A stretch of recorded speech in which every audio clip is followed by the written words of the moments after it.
১৯৭১ সালের মার্চ বাংলাদেশের ইতিহাসে এক জ্বলন্ত অধ্যায়, এক অনির্বাণ প্রদীপের শিখা।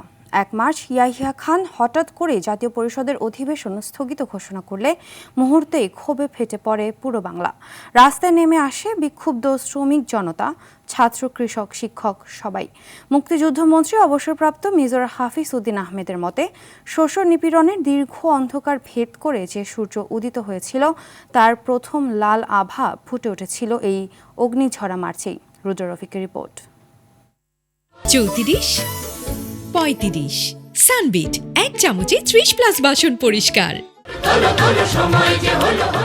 স্বাধীনতার স্বপ্নে জ্বলে ওঠা সংগ্রামের মাস মার্চ। মার্চ মানে জাগ্রত জনতার কণ্ঠে স্বাধীনতার শপথ, শৃঙ্খল ভাঙার দৃঢ় অঙ্গীকার। এই মাসেই বাঙালির হৃদয়ে জ্বলে ওঠে অগ্নিস্ফুলিঙ্গ। অন্যায় ও দাসত্বের বিরুদ্ধে প্রতিবাদের দাবানল ছড়িয়ে পড়ে সর্বত্র। ১৯৭১ সালের ১ মার্চ দুপুরে পাকিস্তানের তৎকালীন রাষ্ট্রপতি ইয়াহিয়া খান হঠাৎ করে জাতীয় পরিষদের অধিবেশন স্থগিত করেন। সেই ঘোষণা ছিল যেন বজ্রাঘাত। ক্ষোভ আর প্রতিবাদে ঢাকার রাজপথ রূপ নেয় মিছিলের স্রোতে। স্লোগানের বজ্রধ্বনিতে কেঁপে ওঠে আকাশ বাতাস।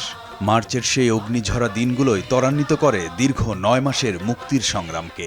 নির্বাচনে আওয়ামী লীগ বিজয়ী হয়েছিল। যদি পাকিস্তানিরা আওয়ামী লীগের কাছে, শেখ মুজিবুর রহমানের কাছে ক্ষমতা হস্তান্তর করতেন, তাহলে তো আর স্বাধীনতা যুদ্ধ করা লাগতো না।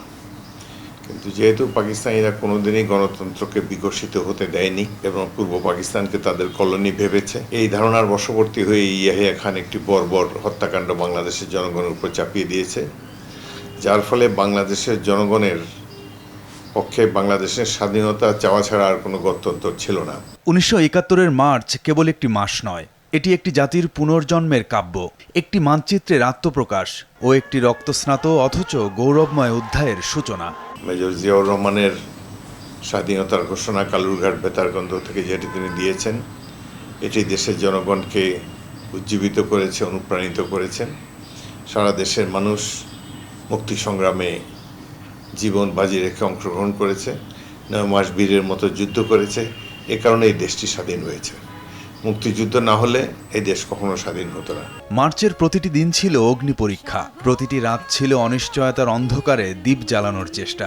তবু ভয়কে জয় করেছিল সাহস, শোককে অতিক্রম করেছিল স্বপ্ন। কারণ বাঙালি জানতো এ পথের শেষেই রয়েছে স্বাধীনতার ভোর, রয়েছে লাল সবুজের পতাকার মহিমান্বিত উদয়। রুদ্র রফিক, RTV, ঢাকা।